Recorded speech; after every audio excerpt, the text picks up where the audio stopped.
Mari samakan jua turut derita bersama. Denarilah, pandangilah, sentuhilah, rasailah, tertinggal cuma hati dan kalimat. Denarilah, pandangilah, sentuhilah, rasailah, tertinggal cuma hati dan kalimat. Mari adik, mari abang, kecil besar tua muda, mari sama kasih sayang, moga hidup kan bahagia. Walau jauh walau dekat, sama-sama muafakat. Datang hanya sementara, entah esok lusa kembali semula.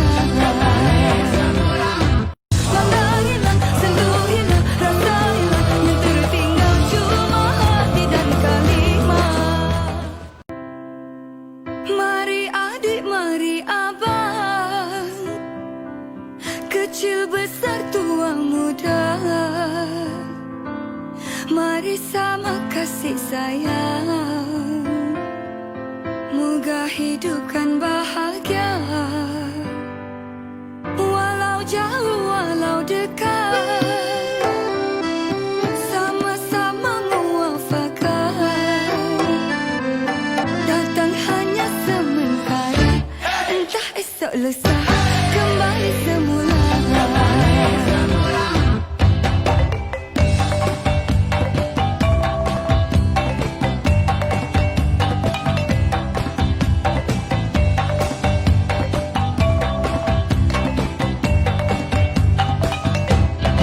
Bila mentari enggan tersenyum, alam jua turut derita bersama.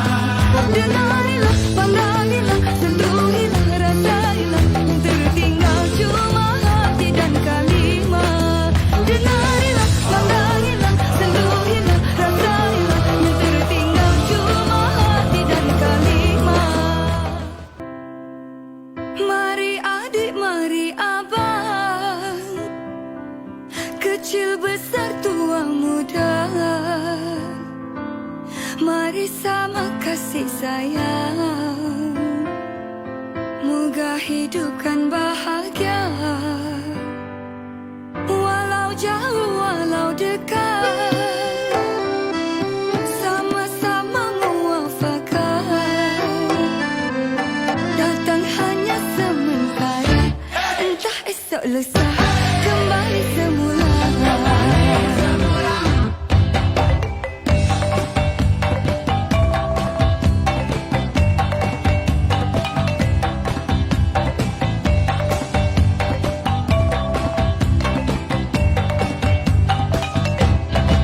Bila mentari enggan tersenyum, alam jua turut derita bersama. Denarilah, pandangilah, sentuhilah, rasailah, tertinggal cuma hati dan kalimat.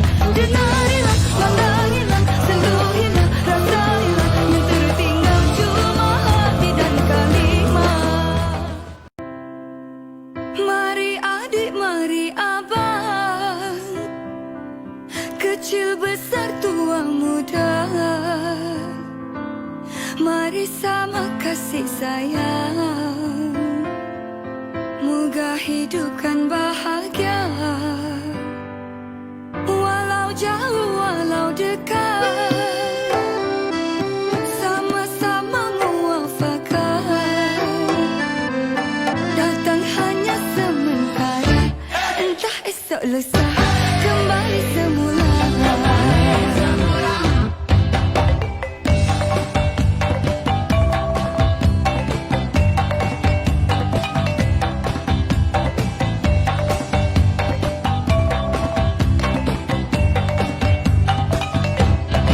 Bila mentari enggan tersenyum, alam jua turut derita bersama. Macam kita bercerita. Lepas tu macam nanti saya tanya dengan Ustaz untuk cerita, kata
bersama kasih sayang.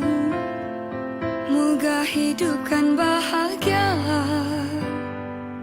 walau jauh walau dekat, sama-sama muafakat. Datang hanya sementara, entah esok lusa kembali semula.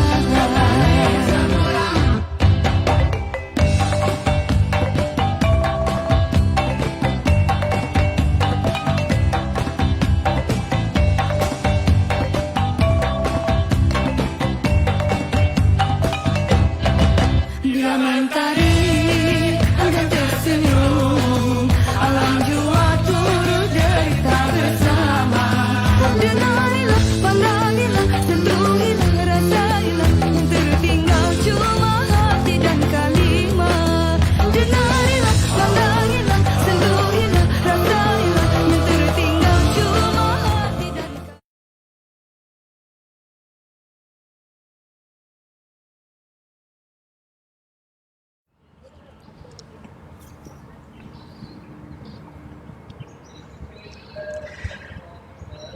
Assalamualaikum, selamat pagi saya ucapkan kepada penonton yang berada di rumah, dan terima kasih kerana sekali lagi bersama dengan saya Pak Wan dalam Tazkirah MMSCP. Okey, untuk makluman anda, untuk pagi ni kami bersiaran langsung di pekarangan rumah Negeri Perlis yang berada di dalam Mini Malaysia Mini SNI Kuala Melaka ni. Kerana dekat sini kami ada 13 buah negeri daripada Semenanjung sehinggalah ke negeri Borneo. Alright. Dan sebelum kita mulakan tazkirah kita, bolehlah anda tekan butang share dan share rancangan ini dekat Facebook anda. Okey, untuk anda yang ingin bertanya soalan pada segmen kita nanti, bolehlah terus tulis di ruang komen di Facebook tu. InsyaAllah kalau ada kesempatan kami akan cuba jawab soalan anda yang anda berikan kepada kami lah. Alright, untuk hari ini kita ada bersama seseorang ustaz yang lain. Okey, saya ceritakan sedikit latar belakang beliau. Alright. Merupakan Doktor Falsafah Pengajian Ilmu Hadis Universiti Islam Madinah, Ijazah Sarjana Pengajian Hadis Universiti Islam Madinah, Ijazah Sarjana Muda Pengajian Hadis dan Pengajian Islam Universiti Islam Madinah, Sijil Bahasa Arab Institut Bahasa Arab Universiti Islam Madinah, Sijil Matrikulasi Undang-Undang Universiti Islam Antarabangsa Malaysia, berkerjaya sebagai pendakwah bebas dan juga ahli jawatan kuasa penyemakan dan penyelaian hadis Lajnah Tahqiq Hadis Kementerian Dalam Negeri. Alright, beliau pernah menerbitkan Inspirasi Cahaya Islam karya PIS Sendian Berhad, Risalah untuk Jemaah Haji dan Umrah, World Organization for Presenting Islam, Matba'ah dan At-Taibah terjemahan. Okey, beliau tauliah dalam negeri Melaka. Okey, di sebelah saya ni bersama dengan saya ialah Ustaz Abdul Rahman bin Abdul Rahim. Ya. Selamat pagi Ustaz. Selamat pagi. Assalamualaikum warahmatullahi wabarakatuh. Assalamualaikum Ustaz. Okey, selamat datang ke Mini Malaysia. Ya. Okey. So pagi ni istimewa bersama kami hari ni, kita akan bercerita tentang saya pun dah lupa dia punya ni. Okey. Tazkirah kita pagi ni sifat dan kepribadian Rasulullah. Ya. Okey Ustaz. Boleh Ustaz ceritakan pada kami ataupun berkongsi dengan kami apa yang dimasukkan dengan topik kita pagi ni. Okay. Silakan Ustaz. Terima kasih pada Pak Wan daripada Taman Mini Malaysia Asia. Penonton dan pendengar yang dirahmati Allah Subhanahu Wa Taala, tajuk kita pada hari ini adalah berkaitan dengan sifat Rasulullah sallallahu alaihi wasallam. Terutamanya kita akan membincangkan tentang sifat fizikal Nabi sallallahu alaihi wasallam. Kerana sebagai umat Nabi Muhammad sallallahu alaihi wasallam, kita sepatutnya mengenal Nabi sallallahu alaihi wasallam. Kalau ditanya kepada kita, siapakah Muhammad bin Abdullah, maka semua kita boleh menjawab bahawa beliau adalah nama Nabi Muhammad, Nabi yang diutuskan kepada umat akhir zaman. Tetapi kalau saya tanyakan soalan ini, boleh tak sifatkan Nabi SAW? Bagaimanakah tingginya? Adakah dia seorang yang tinggi? Adakah dia seorang yang rendah? Bagaimana mukanya, paras wajahnya? Adakah Nabi SAW ini seorang yang gemuk ataupun yang kurus? Maka ini akan kita perbincangkan pada perbincangan kita untuk kali ini. Ya, Ustaz. Ya, boleh. Okey. Boleh Ustaz, silakan Ustaz. Okey. Okey. Kita mulakan dengan sebab kenapa kita perlu mengetahui tajuk yang akan kita bincangkan ini. Tuan-tuan dan puan-puan dirahmati Allah Subhanahu Wa Taala, Allah Subhanahu Wa Taala mewajibkan kepada kita untuk mengikuti Nabi Muhammad sallallahu alaihi wasallam. Nabi sallallahu alaihi wasallam diutuskan oleh Allah Subhanahu Wa Taala supaya diikuti. Dalam Al-Quran, Allah Subhanahu Wa Taala berfirman, laqad kana lakum fi rasulillahi uswatun hasanah liman kana yarjullaha wal yawmal akhir. Sesungguhnya pada Rasulullah sallallahu alaihi wasallam itu ada contoh tauladan sebagai role model. Kita sebutkan sebagai tauladan, model untuk orang-orang yang ingin bertemu dengan Allah dan mereka yang meyakini akan adanya hari kiamat. Maka sepatutnya kita sebagai umat Nabi Muhammad SAW menjadikan Nabi SAW sebagai contoh ikutan kita. Dan sebelum kita mengenal Nabi SAW, beriman dengan Nabi SAW, maka sepatutnya kita kenal dengan sifat-sifat fizikal Nabi SAW. Orang kata tak kenal maka tak cinta. Kalau kita ingin mencintai seseorang, kita akan kenal dengan lebih mendalam. Kenal semua aspek daripada orang tersebut. Maka begitu juga dengan Nabi SAW. Jika kita kenal Nabi SAW, sama ada sifat fizikalnya ataupun akhlaknya, maka akan bertambah kasih dan cinta kita kepada Nabi SAW. Tuan-tuan dan puan-puan yang dirahmati Allah Subhanahu Wa Taala, sahabat-sahabat radhiyallahu anhum, mereka sangat-sangat memerhatikan Nabi SAW. Mereka sentiasa memerhatikan Nabi SAW.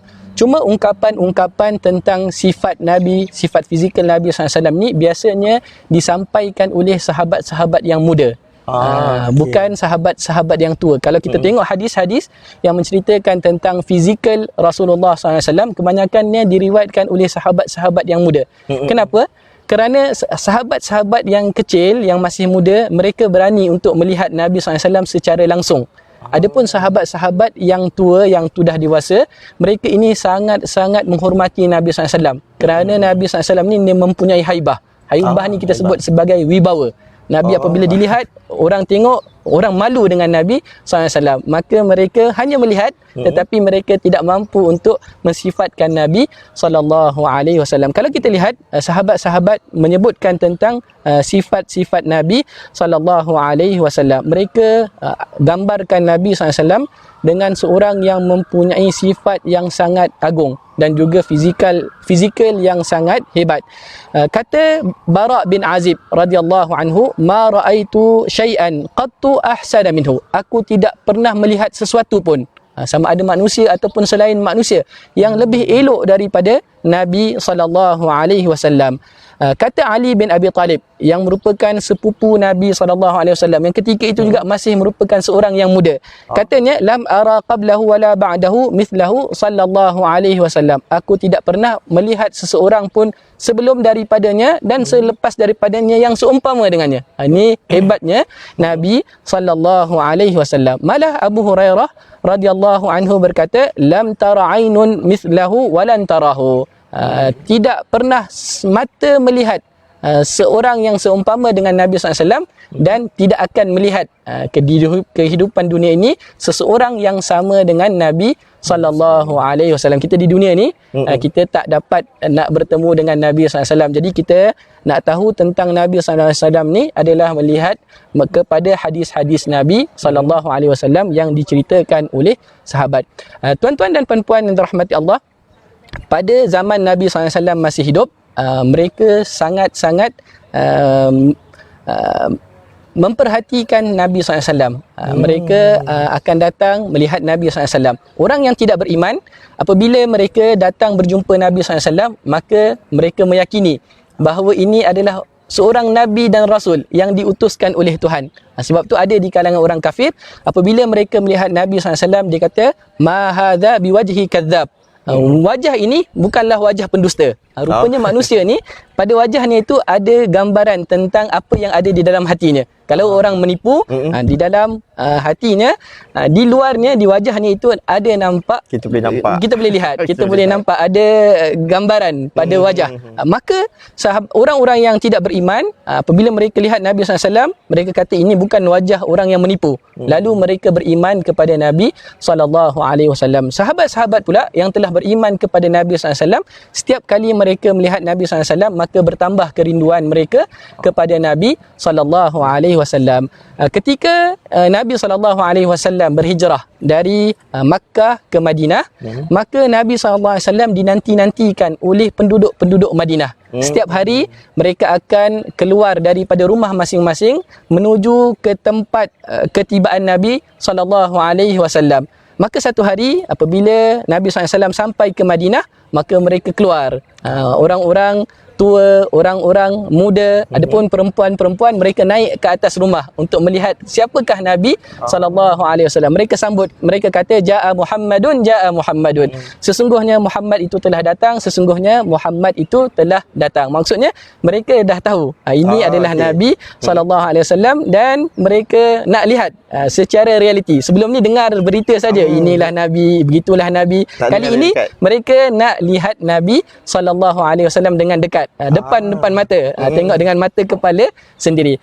Kita yang datang selepas daripada kewafatan Nabi SAW, kita yang lahir selepas Nabi SAW wafat ini, bagaimana pula kita berharapkan satu masa nanti kita boleh bermimpi bertemu dengan Nabi SAW. Mungkin kita tak dapat lihat Nabi SAW semasa kehidupan dunia ini, tapi manalah tahu kalau Allah Subhanahu Wa Taala berikan keizinan kepada kita untuk bermimpi berjumpa dengan Nabi SAW, maka kita boleh lihat adakah mimpi yang kita lihat itu mimpi yang benar ataupun tidak. Nabi SAW boleh dilihat dalam mimpi. Kita kena tahu ni bahawa Nabi SAW boleh dilihat dalam mimpi. Cuma mestilah dipastikan sifatnya sama seperti yang disebutkan oleh sahabat-sahabat.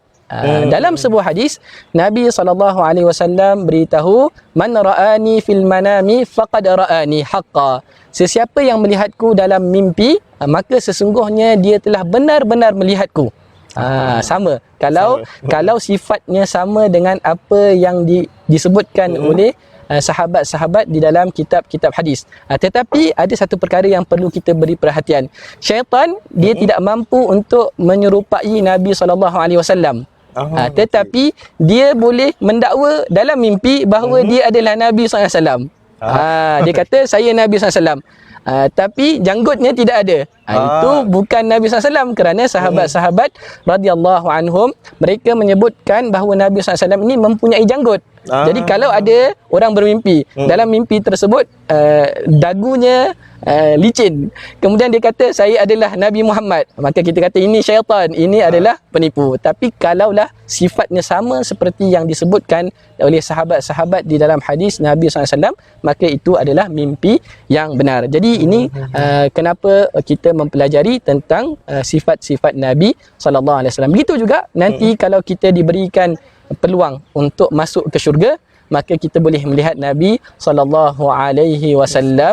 dengan mata kepala kita sendiri. Jadi mudah-mudahan kita semua tetap dalam keadaan beriman kepada Allah dan beriman kepada Rasulullah SAW. Jangan buat syirik, supaya nanti ada peluang kepada kita untuk melihat Nabi SAW di akhirat. Walaupun di dunia ini kita tidak diberikan peluang untuk melihatnya secara berdepan, tapi mudah-mudahan kita berdoa pada Allah Subhanahu Wa Taala pada hari Jumaat yang penuh keberkatan ini, mudah-mudahan Allah Subhanahu Wa Taala izinkan kita untuk berkumpul bersama-sama Nabi SAW di dalam syurga. Tuan-tuan dan puan-puan yang dirahmati Allah Subhanahu Wa Taala, Nabi SAW mempunyai bentuk tubuh yang sederhana. Disebutkan dalam hadis, kana mu'tadilal khalqi, adalah Nabi SAW itu mempunyai tubuh badan yang sederhana. Maksudnya seperti manusia yang lain. Bukan tinggi besar seperti gergasi. Itu bukan Nabi SAW. Begitu juga Nabi SAW bukan orang kerdil. Bukan kecil kerdil. Bukan. Itu bukan Nabi SAW. Dari segi ketinggian, Nabi SAW adalah orang yang tinggi, tetapi bukan terlampau tinggi. Bukan tunjang lah, bukan tinggi lampai, tetapi sederhana tinggi. Begitu juga Nabi SAW bukanlah orang yang rendah. bukan ketot dah, Nah. bukan pendek, tetapi sederhana, Ya, ya. tinggi. Ini sifat Nabi SAW dari segi ketinggiannya. Jadi sederhanalah, sederhana tinggi, bukan tinggi lampai, bukan rendah ketot, tetapi Nabi SAW tinggi dan agak sederhana, bukan tinggi lampai. Kemudian tuan-tuan dan puan-puan dirahmati Allah, Nabi SAW mempunyai dada yang bidang. Disebutkan dalam hadis Bara' bin Azib radhiyallahu anhu, Nabi dia berkata, kana ba'ida ma bainal mankibain, adalah Nabi SAW jauh antara dua hujung bahunya. Ini namanya mankib. Jauh antara dua hujung bahunya, maksudnya dada Nabi SAW adalah dada yang luas, bidang. Itu yang dimaksudkan dengan sahabat Nabi SAW ini. Ya. Dalam hadis yang lain disebutkan bahawa Nabi SAW bukanlah seorang yang gemuk. Nabi SAW bukan orang yang gemuk, tetapi bukan juga seorang yang kurus kering. Nabi berisi, tetapi bukan gemuk, terlampau gemuk kan. Tak terlampau Tapi gemuk. ini sederhana, ada berdaging, mempunyai daging, badannya berdaging, tetapi tidaklah ianya terlampau gemuk. Sebab tu disebutkan bahawa keadaan Nabi SAW badinan mutabasikan, adalah Nabi SAW badannya berisi, tetapi sederhana, bukan terlampau gemuk, bukan obes lah, Bukan obes lah. kita sebutkan begitu. Dan Nabi SAW bukan seorang yang buncit. Ini kita perlu renung-renungkan lah. Ramai di kalangan kita sekarang diuji dengan buncit. Betul. Sedangkan Nabi SAW bukan begitu. Nabi SAW disifatkan oleh Hindu bin Abi Hala sawa'ul batni was sadri, sama dada Nabi SAW dengan perutnya. Maksudnya sama, tidak buncit lah kita sebutkan. Betul. Tidak buncit. Kalau buncit, perut lebih besar daripada dada. Betul. Kalau tough, dada lebih besar daripada perut. Tapi ini sama, dada dan perutnya sama. Ini yang juga disebutkan oleh Ummu Ma'bad radhiyallahu anha, katanya lam ta'ibhu tuljah, Nabi SAW bukanlah seorang yang buncit. Tuan-tuan dan puan-puan yang dirahmati Allah Subhanahu Wa Taala, Nabi SAW mempunyai bulu di badannya, tetapi bukanlah pada seluruh badannya. Disebutkan bahawa Nabi SAW berbulu di atas dadanya, di bahagian atas dadanya. Kemudian puting dan juga bawah dadanya tidak berbulu. Nabi SAW mempunyai bulu daripada hujung pangkal dadanya sehingga ke pusat. Ada memanjang, ada memanjang ke bulu bawah. memanjang sampailah ke pusat. Itu yang disebutkan tentang dada Nabi SAW. Nabi juga SAW mempunyai bulu di sekitar lengan dan juga di atas bahu Nabi SAW. Baik. Tu orang kata ciri-ciri Rasulullah yang kita ada tengok, dia tinggi dia, rendah dia, apa yang orang kata jenis bentuk badan yang kita bercerita pada anda, kini bolehlah kita dengar manfaat apa yang diceritakan Ustaz tadi lah, untuk kita fikirkan apa yang Ustaz bagi tahu tadi. Right? Untuk maklumat anda semua, kita ada promosi untuk Malakan. Okey, untuk dewasa berharga RM8, kanak-kanak berharga RM5. Alright, untuk anda-anda yang sukan ekstrim, bolehlah datang ke Media Malaysia Mini Ascent Icon Melaka untuk mencuba sukan ATV yang berada di dalam kawasan Media Malaysia. Sebelum anda nak guna untuk ATV ni, boleh tempah dulu ke Media Malaysia Mini Ascent untuk ambil anda punya waktu yang sesuai lah untuk menggunakannya. Okey, untuk anda keluarga yang suka bawa anak dia berenang-berenang, so dekat sini Media Malaysia kita ada swimming pool. Kita ada swimming pool, Ustaz. Okey, untuk dewasa berharga RM8 dan juga kanak-kanak berharga RM5. Okey, untuk anda yang ada dekat sini, alright, untuk anda Media Malaysia ni kita ada 13 buah negeri yang ada dekat Media Malaysia ni, daripada utara sampailah ke Borneo kita ada 13 buah negeri. Kita ada Perlis, Negeri Sembilan, Melaka, Pahang, Sabah, Sarawak kita ada dekat sini. Dan kita juga ada aktiviti-aktiviti yang akan kita jalankan di dalam Mini Malaysia ni. Jadi bolehlah datang beramai-ramai ke Mini Malaysia Icon Melaka untuk menikmati dan juga menghayati aktiviti yang kita ada kat sini. Alright, kita akan berehat ya. Kita akan berehat sebentar, 1 minit. Kita akan berehat. Nanti sebentar lagi kita kembali dengan soalan-soalan yang kita ajukan pada Ustaz. Kita rehat dulu. Mari adik, mari abang, kecil besar tua muda, mari sama kasih sayang, moga hidupkan bahagia. Walau jauh, walau dekat, sama-sama muafakat. Datang hanya sementara, entah esok lusa kembali semula.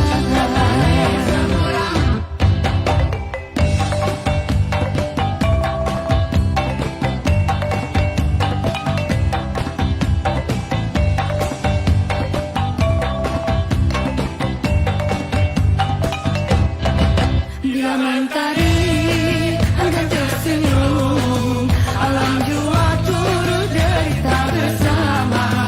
Denarilah, pandangilah, sentuhilah, rasailah, yang tertinggal cuma hati dan kalimat. Denarilah, pandangilah, sentuhilah, rasailah, yang tertinggal cuma hati dan... Hai, bersama saya kembali Pak Wan dalam Tazkirah MMCP pada pagi Jumaat ini. Alright.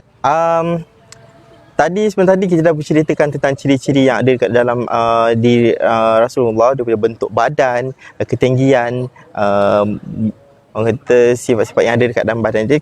Ustaz dah bercerita pada kita. Alright. Kat sini Ustaz, saya ada beberapa soalan. Ya, sila. Okey. Soalan yang pertama, okay. Apakah kepribadian yang dimiliki oleh Nabi Muhammad SAW sehingga baginda layak mendapat gelaran Al-Amin? Masya Allah, Nabi SAW disebutkan sebagai seorang Al-Amin. Al-Amin ini kerana sifat Nabi SAW yang sangat jujur. Nabi SAW adalah seorang yang dikenali sebagai orang yang jujur, amanah dalam setiap yang dia lakukan. Untuk pengetahuan kita, sebelum Nabi SAW dilantik oleh Allah Subhanahu Wa Taala sebagai Rasul, Nabi SAW pernah bekerja dengan Aisyah, dengan Khadijah. Khadijah, isteri Nabi SAW yang pertama. Tapi semasa itu belum berkahwin lagi. Bekerja sahaja dengan Khadijah radhiyallahu anha. Khadijah ini dia seorang yang kaya, seorang usahawan, bukan usahawan calang-calang dalam negeri, ekspor import. Dia berurus meniaga peringkat antarabangsa, bukan di peringkat Makkah sahaja, tetapi dia berniaga keluar daripada Makkah, yang merupakan negeri Nabi SAW dan juga Khadijah. Jadi Khadijah ni dia cari pekerja, antara yang datang meminta kerja kepadanya adalah Nabi SAW. Maka Khadijah ini bagi tugas ini kepada Nabi SAW. Maka Nabi SAW bawa barang-barang dagangan dari Makkah menuju ke Syam. Syam ni sekarang di Syria sana, kawasan Jordan, kawasan Palestin sana, itu kawasan yang pada zaman dahulu disebutkan sebagai Syam. Apabila Nabi SAW berniaga di sana membawa barang-barang dagangan Khadijah radhiyallahu anha, maka Nabi SAW sentiasa membawakan untung.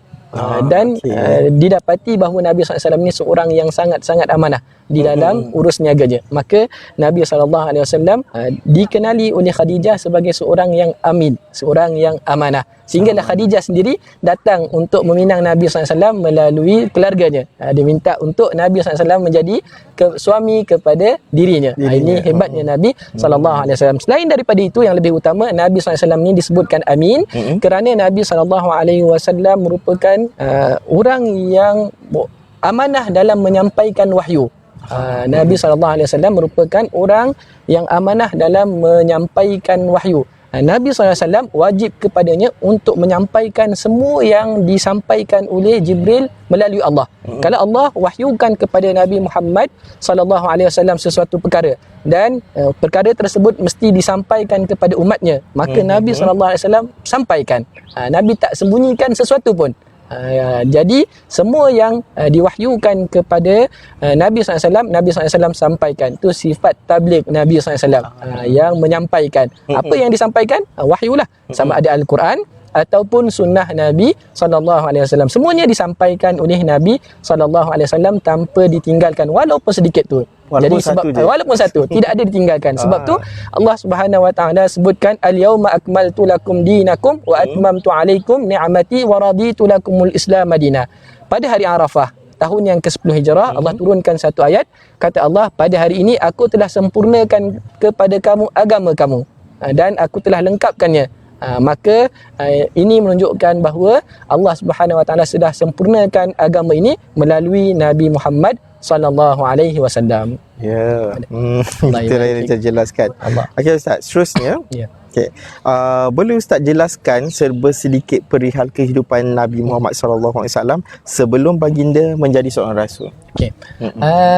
Nabi sallallahu alaihi wasallam seorang yang hidup di dalam masyarakat Arab jahiliyah.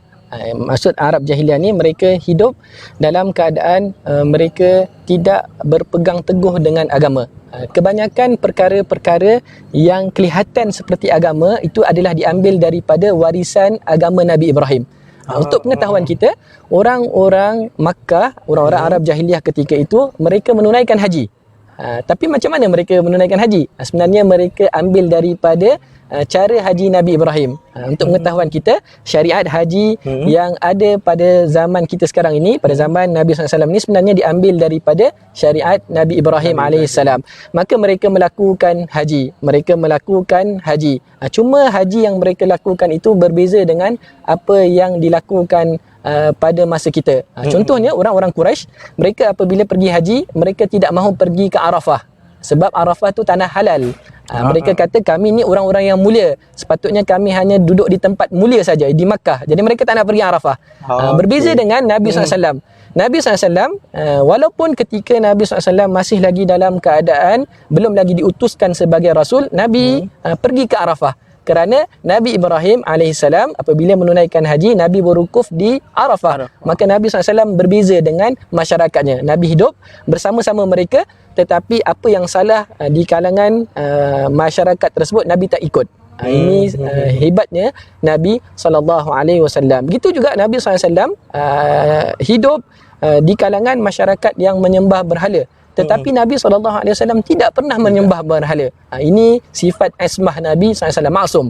Nabi dijaga daripada perbuatan-perbuatan yang syirik, dan juga Nabi SAW dijaga daripada perbuatan-perbuatan yang menjatuhkan maruah Nabi SAW. Orang Arab jahiliyah terkenal dengan sifat mereka suka minum arak. Tetapi Nabi SAW tidak minum arak. Orang Arab jahiliyah terkenal dengan sifat mereka yang suka mencari perempuan yang tidak halal bagi mereka. Tetapi Nabi SAW tidak pernah buat gini. Ini hebatnya Nabi SAW. Dia hidup dalam masyarakatnya yang begitu, tetapi perkara-perkara yang salah, Nabi SAW tidak ikut. Ini yang sepatutnya kita contohi. Walaupun zaman berubah, tetapi kita mesti ada prinsip. Mesti ikut apa yang diperintahkan oleh agama. Biarlah manusia berubah. Biarlah masyarakat berubah, tetapi kita mesti berprinsip, berpegang kepada agama seperti Nabi SAW mengikut agama Nabi Ibrahim sebelum Nabi SAW diutuskan oleh Allah Subhanahu Wa Taala sebagai Rasul, Nabi yang terakhir kepada umat manusia. Wallahu a'lam.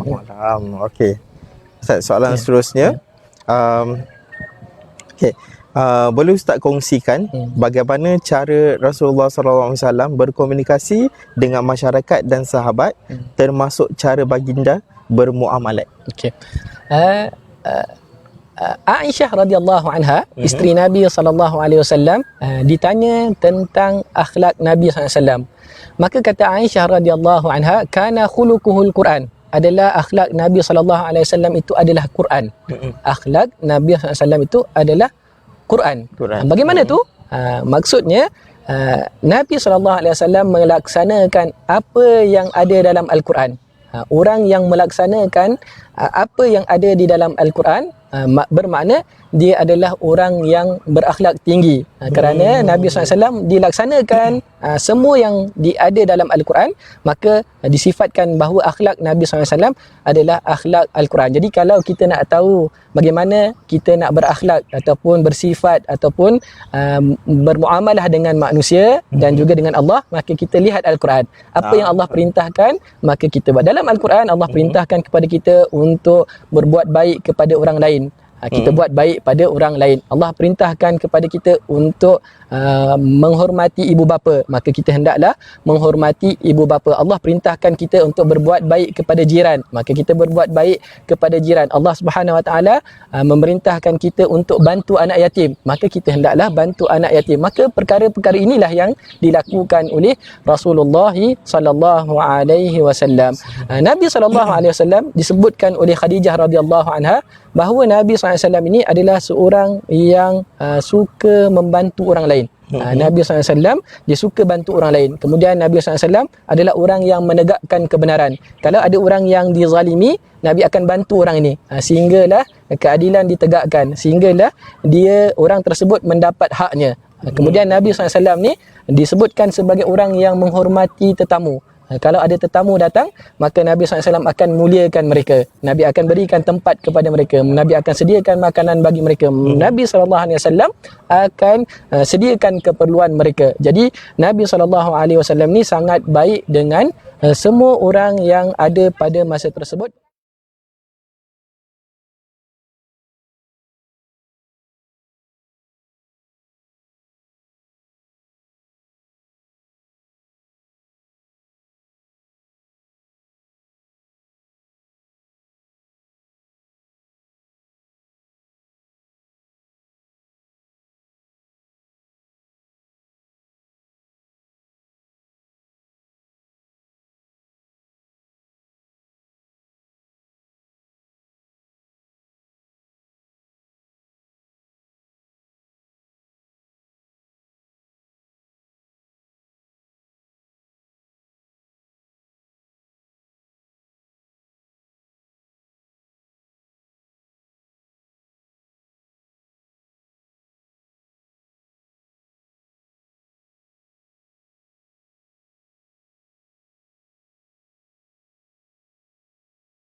Okey, kita kembali sekali lagi. Okey, kita tadi ada masalah teknikal sikit. Okey, kita sekali lagi bersama dengan saya Pak Wan, bersama dengan Ustaz untuk pagi ini. Right. Kita sambung Ustaz Okey, soalan yang seterusnya. Okey. Bagaimanakah cara Rasulullah sallallahu alaihi wasallam berkomunikasi dengan masyarakat dan sahabat yang wajar kita contohi? Okey. Terus. Nabi SAW sentiasa menghargai sahabat-sahabatnya. Nabi SAW meletakkan semua sahabat pada kedudukan masing-masing. Untuk pengetahuan kita, sahabat-sahabat yang awal-awal masuk Islam itu sangat-sangat dihargai oleh Nabi SAW. Ini kerana mereka ni adalah orang-orang yang pertama yang membantu Nabi SAW di dalam berdakwah. Maka Nabi SAW tidak membiarkan seseorang itu dibiarkan begitu sahaja. Jadi Nabi SAW mengenang jasa sahabat-sahabat yang awal. Nabi SAW mengenang jasa mereka dan Nabi SAW sentiasa mengingati mereka. Kemudian Nabi SAW ni apabila dia berhadapan dengan sahabat-sahabatnya, Nabi SAW akan bertanya khabar tentang mereka. Selepas solat subuh setiap hari, Nabi SAW akan bertanya, mana sahabat si fulan? Kalau dia tengok orang tu tak datang, kenapa orang ni tak datang? Kalaulah sahabat tu sakit, maka Nabi SAW dan sahabat-sahabat yang lain akan pergi ziarah. Dia akan pergi melawat untuk didoakan, untuk dibantu. Kemudian kalau ada orang lain, ada orang luar yang bukan penduduk Madinah datang ke situ, maka Nabi SAW akan suruh sahabat-sahabat yang lain untuk memberikan tempat tinggal kepada mereka. Kalau ada orang dari luar, maka Nabi SAW tanya siapa yang boleh jadikan orang ini sebagai tetamu. Maksudnya Nabi SAW menghargai sahabat-sahabat yang datang dari luar. Jadi kalau tempat kita ni Melaka ni tempat pelancong, maka sepatutnya kita menghargai pelancong-pelancong, orang-orang yang datang daripada luar. Kita sambut dengan baik. Sambut dengan baik, kita hormati mereka. Begitu juga Nabi SAW dia mempunyai tempat yang khusus bagi delegasi-delegasi yang datang daripada kerajaan-kerajaan yang lain. Di dalam Masjid Nabi SAW ada satu tiang yang dikenali sebagai tiang Ustuanah. Tiang Ustuanatul Wafd, tiang tetamu ataupun tiang delegasi. Kalau ada tetamu-tetamu yang datang, Nabi akan pakai pakaian yang elok. Nabi akan berhias. Kemudian Nabi SAW akan sambut mereka. Seolah-olah Nabi SAW sangat menghargai tetamu-tetamu ataupun delegasi-delegasi yang datang daripada luar. Ini cara Nabi SAW apabila berhadapan dengan manusia yang pelbagai. Sebenarnya banyak. Kalau kita nak ceritakan tentang Nabi SAW ni, dengan anak yatimnya bagaimana, dengan kanak-kanaknya bagaimana, dengan orang tuanya bagaimana, dengan orang dewasanya bagaimana, dengan pemimpin bagaimana, maka ini sebenarnya cerita yang panjang. Sebab kita perlu tak sampai. Kita sebutkan secara ringkas saja bagaimana kehidupan Nabi SAW. Tengok Nabi SAW dengan isterinya, bagaimana Nabi SAW dengan anak-anaknya. Di rumah Nabi SAW akan membantu keluarganya. Nabi SAW akan jahit kasutnya, begitu juga jahit bajunya. Nabi akan uruskan urusan rumah tangga bersama-sama dengan isteri. Kemudian apabila masuk waktu salat, Nabi akan tinggalkan kerja-kerja tersebut dan Nabi SAW akan pergi menunaikan salat. Tengok, Nabi di rumah bukan sebagai raja, tetapi dia sebagai suami dan juga bapa yang membantu urusan rumah tangga isteri dan juga bersama-sama dengan anak-anaknya. Tapi apabila datang hak Allah, apabila datang waktu sembahyang, maka Nabi tinggalkan. Nabi akan dahulukan hak Allah, kemudian barulah Nabi SAW kembali untuk urusan di rumahnya. Ini cara Nabi SAW di dalam rumah. Okay. Tu kita cerita pasal sifat peribadi Rasulullah. Harap semua anda dah boleh orang kata mengambil iktibar ataupun dengar apa yang diceritakan oleh Ustaz lah. Alright. Seterusnya Ustaz, okay. Adakah terdapat perbezaan antara kehidupan Nabi Muhammad SAW sebelum dan selepas diangkat menjadi Rasul Allah? Okey. Adakah perbezaan antara keadaan Nabi SAW sebelum dilantik sebagai Rasul dan selepas dilantik sebagai Rasul? Sudah tentulah ada perbezaan sebelum dan selepas. Sebelum Nabi SAW diutuskan sebagai Rasul, Nabi SAW adalah seumpama pemuda biasa yang lain. Nabi SAW seperti pemuda yang lain, cuma saya dah sebutkan tadi bahawa Nabi SAW hidup dalam masyarakatnya dalam perkara-perkara yang baik, tapi perkara-perkara yang tidak baik Nabi SAW tidak turut serta. Kemudian dekat-dekat Nabi SAW nak diutuskan sebagai Rasul, Nabi suka mengasingkan diri. Nabi SAW beruzlah, Nabi mengasingkan diri. Nabi naik ke gunung Hira, Jabal Hira. Kemudian di sana Nabi SAW akan bersendirian, sehinggalah pada satu masa Nabi SAW didatangi oleh Jibril. Apa yang Nabi SAW buat ketika Nabi SAW berada di Gua Hira? Kata sebahagian ulama, Nabi beribadah dengan cara berfikir, tafakkur. Nabi berfikir apakah tujuan kejadian alam ini, siapakah Tuhan, apa semua. Nabi berfikir. Kemudian Nabi SAW didatangi oleh Jibril ketika Nabi SAW berada di Gua Hira. Kemudian di situlah Nabi SAW dapat wahyu yang pertama. Nabi SAW turun daripada Gua Hira, kemudian pergi berjumpa dengan Khadijah. Kemudian Khadijah radhiyallahu anha tenangkan Nabi SAW. Kemudian dibawa kepada Naufal. Naufal ni seorang pendeta Nasrani. Diterangkan bahawa Nabi SAW ini adalah seorang Nabi. Maka selepas daripada itu Nabi SAW dia berdakwah, mula berdakwah. Sebelum tu, sebelum diutuskan sebagai rasul, Nabi tidak berdakwah, tetapi selepas diutuskan sebagai rasul, Nabi berdakwah kepada kaumnya 3 tahun secara rahsia. Sebab masyarakat ketika itu tidak mahu menerima dakwah Nabi SAW. Jadi Nabi berdakwah secara rahsia. Orang yang pertama yang beriman dengan Nabi SAW adalah isterinya, Khadijah. Ini wanita yang pertama beriman dengan Nabi SAW. Kemudian lelaki dewasa yang pertama yang beriman dengan Nabi SAW adalah Abu Bakar As-Siddiq. Kemudian kanak-kanak yang pertama yang beriman dengan Nabi SAW adalah sepupu Nabi SAW, iaitu Ali bin Abi Talib radhiyallahu anhu. Maka daripada situ Nabi SAW berdakwah secara rahsia. Nabi berjumpa dengan individu-individu tertentu, Nabi berdakwah kepada mereka. Begitu juga Nabi berkumpul secara rahsia di rumah Al-Arqam, Al-Arqam bin Abil Al-Arqam.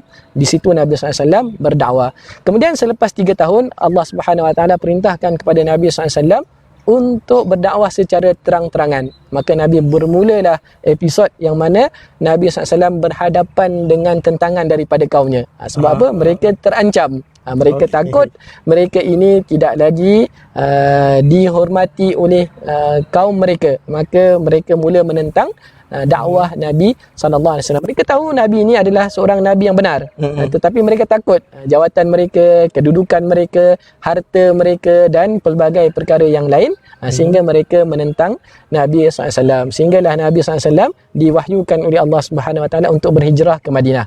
Di Madinah lah berkembangnya agama Islam dengan luas, sehinggalah pada tahun yang ke-11 Hijrah Nabi SAW wafat pada 12 Rabiul Awal tahun yang tersebut. Jadi sirah Nabi SAW ni sangat panjang, yang kita ringkaskan dalam beberapa minit ini. Mudah-mudahan ianya dapat memberikan gambaran kepada kita tentang perjalanan dakwah Nabi SAW. Right, tadi kita dah tanya kenapa Nabi Muhammad ni berdakwah secara rahsia. Okey, Ustaz, soalan dari sini, apakah cara yang berkesan bagi umat Islam pada zaman kini dalam menyampaikan dakwah mengikut cara Rasulullah? Okey, Nabi SAW apabila berdakwah, yang perkara yang pertama yang perlu kita beri perhatian, Nabi SAW memberikan penekanan tentang akidah. Ini perkara utama yang didakwah oleh Nabi SAW. Bukan Nabi SAW saja, malah Nabi-Nabi sebelum daripada Nabi Muhammad SAW, mereka berdakwah untuk mentauhidkan Allah Subhanahu Wa Taala, supaya manusia tidak syirik kepada Allah. Dalam Al-Quran, Allah Subhanahu Wa Taala sebutkan, وَلَقَدْ بَعَثْنَا فِي كُلِّ أُمَّةٍ رَسُولًا أَنِ اعْبُدُوا اللَّهَ وَاجْتَنِبُوا الطَّاغُوتَ. Dan sesungguhnya kami, Allah telah mengutuskan para rasul untuk mereka menyeru manusia beribadah kepada Allah, tauhidkan Allah, beribadah kepada Allah dan jangan mensyirikkan Allah dengan sesuatu pun. Ini awal dakwah Nabi SAW. Nabi SAW pernah mengutuskan Muaz bin Jabal, seorang sahabat, ke Yaman. Maka perkara pertama yang Nabi SAW perintahkan kepada dia adalah supaya menyeru manusia untuk beribadah kepada Allah, tauhidkan Allah dan jangan syirik kepada Allah. Untuk pengetahuan kita, orang-orang Yaman pada masa tersebut mereka beragama dengan agama Nasrani. Kebanyakannya orang Kristian. Jadi dikata engkau dakwah mereka supaya mereka sembah Allah Subhanahu Wa Taala semata-mata. Kemudian kalau mereka terima, serulah mereka untuk menunaikan salat. Salat selepas yang kedua adalah salat. Kemudian jika mereka terima, mereka laksanakan salat, maka serulah mereka untuk mengeluarkan zakat, tunaikan zakat. Ini cara Nabi SAW. Jadi diambil daripada hadis ini, apabila kita nak berdakwah, maka kita mulakan dengan apa yang diutamakan di dalam rukun Islam. Rukun Islam kan mula-mula mengucap 2 kalimah syahadah, iaitu beriman kepada Allah, syahadah, bersaksi bahawa tiada Tuhan yang berhak disembah melainkan Allah, dan Nabi Muhammad itu adalah pesuruh Allah. Kemudian yang kedua salat, yang ketiga zakat, yang keempat puasa. Kemudian bagi orang yang mampu, kita galakkan mereka untuk menunaikan haji. Ini perkara-perkara fardu, perkara-perkara yang wajib kita laksanakan. Kalau mereka terima semua perkara ini, barulah kita ajak manusia untuk perkara-perkara yang sunat, perkara-perkara yang wajib dan sunat yang lain. Maka apabila kita mulakan dengan yang utama, prioriti, keutamaan, maka insya-Allah kita akan dapat berdakwah dengan baik dan manusia boleh terima perkara tersebut dengan mudah. Ini yang dilakukan oleh Nabi sallallahu alaihi wasallam. Okey. Baik, seterusnya Ustaz. Bagaimanakah cara Rasulullah berkomunikasi dengan masyarakat dan sahabat yang wajar kita contohi, yang patut kita ikutlah? Okey, apa lagi? Nabi SAW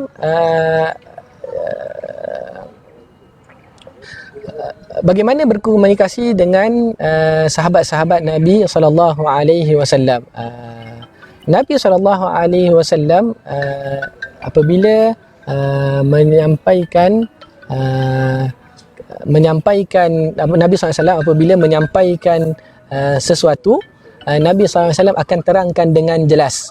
Nabi akan terangkan dengan jelas satu demi satu. Nabi SAW akan terangkan satu perkara itu satu demi satu. Kemudian apabila perkara tersebut perkara yang mesti diberikan perhatian, Nabi SAW akan ulang-ulang sebanyak 3 kali. Apabila Nabi bercakap, Nabi akan terangkan dengan jelas. Kemudian apabila Nabi SAW perlukan penekanan kepada satu perkara, Nabi akan ulang. Nabi akan ulang sebanyak 3 kali. 3 kali Nabi ulang lagi dan ulang lagi sehingga dapat difahami oleh sahabat-sahabat radhiyallahu anhum. Begitu juga kalau kita lihat mereka ini apabila dengar daripada sahabat-sahabat ni, apabila dengar daripada Nabi SAW, mereka boleh hafal. Sebab apa? Nabi ulang kan. Jadi ini cara yang sangat bagus dalam kita berkomunikasi dengan orang lain. Jadi apabila diulang sesuatu perkara tersebut akan masuk dalam akal kita, dalam fikiran kita, masuk dalam hati kita, sehinggalah boleh difahami. Apabila difahami barulah datang tindakan. Kerana kalau sesuatu itu tidak difahami, maka tidak ada amalan ataupun tindakan selanjutnya. Itu yang penting dalam cara Nabi SAW berkomunikasi. Kadang-kadang Nabi SAW berkhutbah di atas mimbar.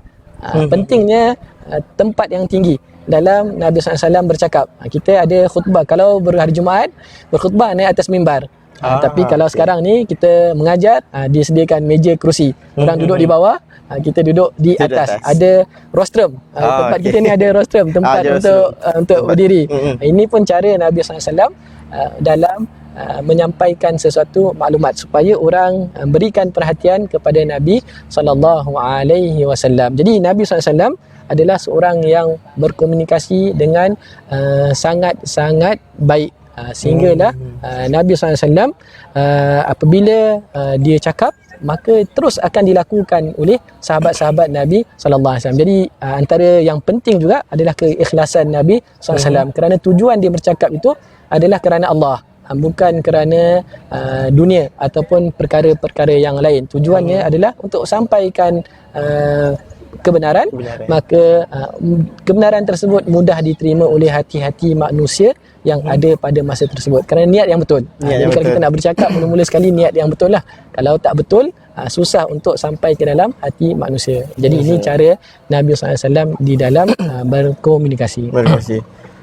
Okey, nampaknya kita Ustaz dah jawab semua soalan-soalan kita. Jadi dapat kita ambil iktibar dengan apa yang kita perbincangan topik kita pagi ni.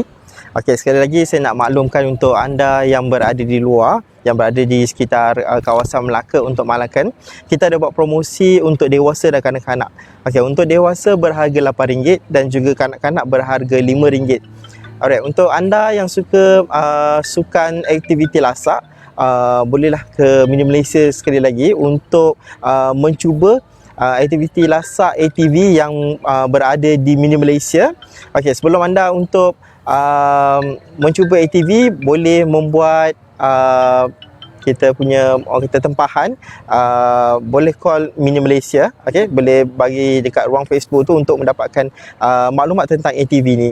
Okey, untuk family yang suka bawa anak-anak pergi berenang, okey, kita dekat Mini Malaysia ni kita ada swimming pool. Okey, untuk swimming pool pula kita berharga untuk dewasa berharga RM8 dan juga kanak-kanak berharga RM5. Alright, jangan lupa saksikan segmen inspirasi pada pukul 3 petang ni. Kita akan bersama dengan orang-orang yang untuk menceritakan kejayaan masing-masing pada waktu tersebut. Okey, jangan lupa bersama dengan kami sekali lagi, okey, untuk rancangan inspirasi pukul 3 petang. Alright, untuk anda semua, kita okey, saya ada kuis untuk anda. Sekiranya anda berjaya menjawab kuis kita pagi ni, kita ada satu hadiah istimewa untuk anda. Okey, soalan kuis saya pagi ni, berikan 3 ciri kepribadian Rasulullah yang Ustaz nyatakan tadi. 3 ciri kepribadian Rasulullah yang Ustaz nyatakan tadi.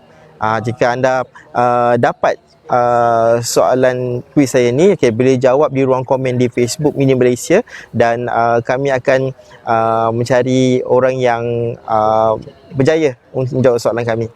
Alright, sebelum kita mengakhiri tazkirah kita pagi ni, boleh tak kalau saya minta Ustaz untuk kita membacakan doa untuk kita semua dalam kata keberkatan kita di pagi hari Jumaat inilah. Okey, baik. Okey, boleh InsyaAllah.